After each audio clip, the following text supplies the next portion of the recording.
بث مباشر لمباراة الأهلي وريال مدريد الآن. يا ريت ما تنساش تدعمنا بالاشتراك في القناة وتفعل الجرس على الكل عشان يوصلك كل جديد.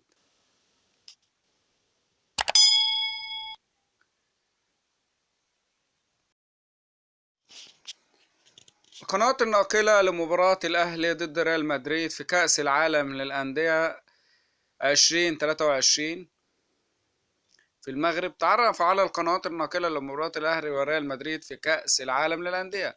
تنقل مباراة الأهلي وريال مدريد المقرر لها اليوم الأربعاء 8 فبراير على مجموعات من القنوات المفتوحة والمشفرة، ومنها قناة ال AEA المفتوحة على القمر النايل سات، ويمكن استقبالها القناة عن تردد 11/6/38 أو 11/6/39 أفقي، معدل الترميز 27,500.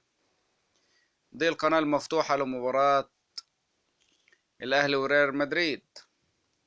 تردد قناة AEA الناقلة لمباراة الأهلي وريال مدريد، ويمكن استقبالها عن التردد 11/6/38 أو 11/6/39 أو 11/6/36 أفقي، معدل الترميز 27,500. لمشاهدة مباراة الأهلي ضد ريال مدريد في نصف نهائي كأس العالم للأندية، قناة مفتوحة على النايل سات.